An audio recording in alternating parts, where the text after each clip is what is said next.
जिस वक्त पाकिस्तान रो रहा है, ठीक उसी वक्त भारत सरकार जम्मू कश्मीर में हवन करवा रही है। इसलिए कि हमने लोगों को एजुकेट ही नहीं किया, उनको तो सिर्फ नारे बताए हैं कश्मीर पे, कश्मीर पर बनेगा पाकिस्तान और कश्मीर हमारी शारक है। तो अचानक एक दिन वो उठेंगे, उनको पता चलेगा जी कश्मीर का तो सौदा हो गया जी, वो तो 20 साल के लिए फ्रीज हो गया। जहां ये हवन हो रहा था, उससे थोड़ी दूर पाकिस्तान जल रहा था। मनोज सिन्हा ने ये हवन कश्मीर में होने जा रही G20 बैठक से पहले किया है। पाकिस्तान की तरफ से हमेशा यही स्टांस रहा है कि तुर्की कश्मीर के मामले में हमारे साथ खड़ा है, लेकिन अब G20 की या Y20 की बात करें और तुर्की की पार्टिसिपेशन की बात करें तो पाकिस्तानियों के लिए और पाकिस्तान गवर्नमेंट के लिए, इस्लामाबाद के लिए एक बहुत ही हिला देने वाली खबर है। लेकिन अब मूड बदल गया है because of this shifting balance of power. आपने जयशंकर साहब का जो प्रेस कॉन्फ्रेंस हुई उसमें ही very clearly said the only thing to talk about Kashmir is when is Pakistan leaving POK. उससे हट के और कोई चीज ही नहीं है। आप ये साबित करें कि आप बेबस हैं, आप ये साबित करें कि जनाब हमारी कोई नहीं सुनता, आप ये साबित करें कि हम अपनी हुकूमत पर खुद का हमला करने जा रहे हैं, तो आपकी आवाम में भी पोजीशन खराब होगी, आपकी सियासी पोजीशन भी खराब होगी। तो अगर सिचुएशन बहुत ही खराब होती है, क्या आर्मी टेक ओवर कर सकती है? ऐसा भी हो सकता है। आपने जो हमला किया जो कश्मीर किंगडम के ऊपर and have been trying to expand your borders, वो करते-करते 71 में 2 टुकड़े होके आधे भी हो गए, but it's still an expansion state even though. और इससे पहले India was not demanding POK उतना, इंडिया वाज़ डिमांडिंग कि just stay out of our affairs, ठीक है? बीच में दखल ना दें, ये इंसर्जेंसी हो रही है उसको सपोर्ट ना करें। वो न्यूक्लियर वेपन जिसको ये इस्लामिक न्यूक्लियर वेपन बोलते थे और जिसको ये बोलते थे कि इसी से तो रोटी निकलेगी, इसी से इंडिया डरेगा। आज वो न्यूक्लियर वेपन कहाँ पड़ा है हमें नहीं पता। Desire for Kashmir has become a suicide pact Pakistan के लिए। कश्मीर के लिए सारा मुल्क खुदकुशी कर रहा है and I don't understand why.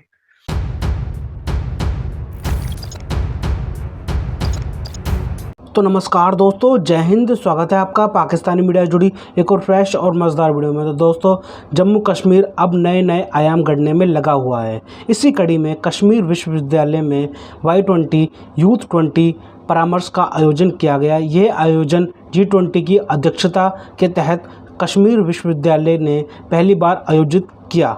इस समिट को सफल बनाने की तैयारी में कश्मीर विश्वविद्यालय के छात्र और प्रोफेसर सक्रिय रूप से भाग ले रहे हैं। इस बाबत जम्मू कश्मीर के उपराज्यपाल मनोज सिन्हा ने कहा कि मैं दुनिया भर से आए विशिष्ट अतिथियों का स्वागत करता हूं, जिन्होंने Y20 परामर्श की शोभा बढ़ाई है।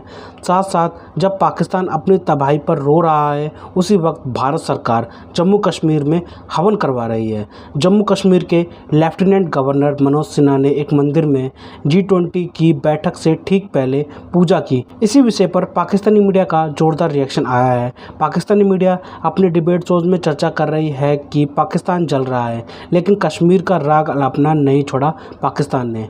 भारत मौके का फ़ायदा उठा के पीओके में घुस सकता है। तो दोस्तों, देखते हैं इस विषय पर पाकिस्तानी मीडिया और क्या बोल रही है अपने डिबेट शोज में। तो दोस्तों, ज़्यादा समय बर्बाद ना करते हुए हम शुरू करते हैं इस वेरी इंटरेस्टिंग और मज़ेदार वीडियो को। आप जल्दी से हमारे इस यूट्यूब चैनल को सब्सक्राइब कर दीजिएगा। इसलिए कि हमने लोगों को एजुकेट ही नहीं किया, उनको तो सिर्फ नारे बताए हैं कश्मीर पे, कश्मीर पर बनेगा पाकिस्तान और कश्मीर हमारी शारक है। तो अचानक एक दिन वो उठेंगे, उनको पता चलेगा जी कश्मीर का तो सौदा हो गया जी, वो तो 20 साल के लिए फ्रीज हो गया। तो जमात इस्लामी को तो फिर आप फील्ड डे हो जाएगा ना उनका। तो हमने कभी एजुकेट नहीं किया लोगों को, बताया नहीं कि कितना कॉम्प्लेक्स इशू है, इसके क्या बैकग्राउंड है। तो we have fed the nation some simplistic slogans. तो इंटेलेक्चुअल क्लास का भी तो एक फेलियर है ना ये, वो उनको कंफर्ट जोन अपना बहुत अजीज है। सर, आप पाकिस्तान ने एक बहुत बड़ी अपॉर्चुनिटी मिस कर दी।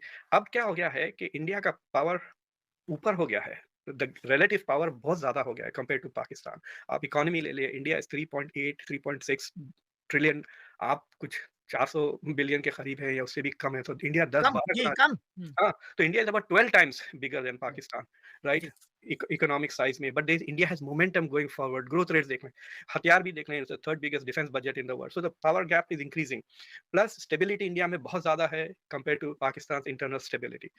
तो इंडिया की डिमांड्स अब चेंज हो गए हैं, लेकिन अगर आप 15-20 साल पहले जाते हैं तो India was not doing that well, but Pakistan was doing very well 80s में इकोनॉमिकली वगैरह।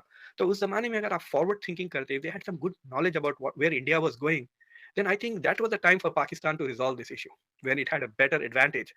तो तो तो सवाल ये उठता है कि आइंदा 10 साल में क्या होने वाला है? आइंदा 10 साल में ये होने वाला है कि the power difference is going to increase a lot more, और सवाल तो ये उठ रहा है कि is Pakistan going to remain Pakistan? There is so much of discussion of potentially it becoming a failed state, right? तो मुझे लगता है कि the desire for Kashmir has become a suicide pact Pakistan के लिए। कश्मीर के लिए सारा मुल्क खुदकुशी कर रहा है and I don't understand why. Because और इससे पहले India was not demanding POK उतना, इंडिया वाज डिमांडिंग कि just stay out of our affairs, ठीक है, बीच में दखल ना दें, ये इंसर्जेंसी हो रही है उसको सपोर्ट ना करें। So India was more open in the past to accepting the LOC as the final solution. लेकिन अब मूड बदल गया है because of this shifting balance of power. आपने जयशंकर साहब का जो प्रेस कॉन्फ्रेंस हुई उसमें ही very clearly said the only thing to talk about Kashmir is when is Pakistan leaving POK. उससे हटके और कोई चीज ही नहीं है। So India is not going, मतलब अब ऐसा हो गया कि India is not going to settle with saying get out of your interference from Indian Kashmir, but let's talk about PoK, that's going to be the next agenda. ये जो terrorism वगैरह जब खत्म हो जाएगा तो फिर the next thing that India will take to the international forum is to deal with PoK. अगर अगर आपके पास इंटरनल स्टेबिलिटी वगैरह शुरू हो गई तो जो इंडिया का जो हाल रहा है पिछले 10-15 साल कश्मीर को लेकर 1986 से actually, that will be mirrored in Pakistan going forward. So मुझे तो बिल्कुल लॉजिक ही समझ में नहीं आती। आप एक्सपेंशन स्टेट, मुझे हैरत होती है कि पैदाइश ही एक एक्सपेंशन स्टेट रहा है कि आपने जो हमला किया जो कश्मीर किंगडम के ऊपर and have been trying to expand your borders, वो करते करते 71 में 2 टुकड़े होके आधे भी हो गए, but you still an expansion state even दो कितना श्रिंक हो गया है देखिए आप। you have shrunk so much ना। उसके बावजूद I think there is no rethinking of Pakistani grand strategy, जो फॉरेन पॉलिसी की जो फंडामेंटल कोर आइडियाज होते हैं, और डेवलपमेंटली भी इंटरनल डेवलपमेंट भी नहीं हुआ है। घर में केओस हो, आप दूसरों जगह पे क्या करेंगे। सो पाकिस्तान की तरफ से हमेशा यही स्टांस रहा है कि तुर्की कश्मीर के मामले में हमारे साथ खड़ा है, लेकिन अब G20 की या Y20 की बात करें और तुर्की की पार्टिसिपेशन की बात करें तो पाकिस्तानियों के लिए और पाकिस्तान गवर्नमेंट के लिए, इस्लामाबाद के लिए एक बहुत ही हिला देने वाली खबर है। इवन हम अभी रिसेंटली अगर सवाल यह है कि कश्मीर की बात करें, जो इंडिया साइड कश्मीर है, वहाँ पे G20 की मीटिंग होने जा रही थी, जहाँ पे हम ये कहते थे कि वहाँ बड़ा जुल्म है, वहाँ वो डेवलपमेंट की बात कर रहे हैं अब। और इवन तुर्की जो है वो Y20 यानी यूथ को लेकर वहाँ पे मीटिंग हुई है, G20 के जो मेंबर्स हैं उनकी, उसने भी पार्टिसिपेट किया है। देखें जी, जो अब मकबूजा कश्मीर के हालात है ना, कि मैं समझता हूँ कि अगर इंडिया उधर काबज़ है ना तो फिर भी वो हालात हमसे अच्छे हैं। वो क्यों अच्छे हैं? क्योंकि वो लोग अपने के लिए भी सिंसियर हैं और पब्लिक के लिए भी सिंसियर हैं, डेवलपमेंट करते हैं, लोगों को अपनी तरफ मुतवज्जो रखते हैं और लोग उनकी जो है ऑनर करते हैं। इधर जो है हालात आप देख लें कि हम जो जिस तरह ग्रोहबंदी में आ चुके हैं, फौज पब्लिक के सामने है और पब्लिक जो है फौज के आर्मी के सामने है, तो ये हमारे हालात है। आप पुलिस की हालत देख लें, ये हमने देखा है टीवी पे कि पुलिस आगे दौड़ रही है, ये पब्लिक पीछे भगा रही है। उसकी वजह यह है कि हम डिलीवर नहीं कर पाए, हमारी जो सियासतदान है वो डिलीवर नहीं कर पाए, और जो अदारे हैं वो अपनी इज्जत खो चुके हैं। अदारे जो होते हैं ना वो एक बाइज्जत बावकार होते हैं, और वो हम बताया गया अदारे हैं तो कोई भी कंट्री या कोई भी नेशन होती है, अदारों के साथ ही है ना, अदारों के साथ। जैसे अब पाकिस्तान, तुर्की हो जाए, अगर सऊदीया हो जाए, सब ये कश्मीर में जाके इन्वेस्टमेंट कर रहे हैं। सऊदीया इन्वेस्टमेंट कर रहा है, तुर्की ने पार्टिसिपेट किया Y20 की मीटिंग में, यानी वो सब कंट्रीज, इस्लामिक कंट्रीज की बात कर रहे हैं, वो इंडिया के साथ रिलेशन बेहतर कर रहे हैं, कश्मीर में जाके कुछ इन्वेस्टमेंट कर रहे हैं। हम आइसोलेट होते नहीं नजर आ रहे, मतलब हम कटते नजर नहीं आ रहे। बिल्कुल बिल्कुल ऐसे ही हो रहा है कि हम कटते नजर आ रहे हैं। आपने रिसेंटली देखा होगा कि हमारी जो इंडस्ट्री थी कॉटन की, और जो इंडस्ट्री थी हमारी गारमेंट्स की फैसलाबाद में, वो चंद आप एक साल पीछे चले जाएं तो वो सर्वाइव कर रही थी। और उसके बाद आप देखें कि जितने सरमायादार थे, जितने इंडस्ट्रियल थे, वो सारे बांग्लादेश की तरफ और चले गए हैं। और ये हमारी बदकिस्मती है कि हम अपने जो सनते लगाने वाले लोग हैं, हम उनको कोई सहूलत फराहम नहीं कर सकते, और हमारी ये बदकिस्मती है कि हम गुर्बत को बढ़ा रहे हैं, और जो वाइट कॉलर है वो तो बिल्कुल ख़त्म होता नज़र आ रहा है, और जो बिल्कुल नीचे वाला तबका है वो मांगने पर मजबूर हो गया।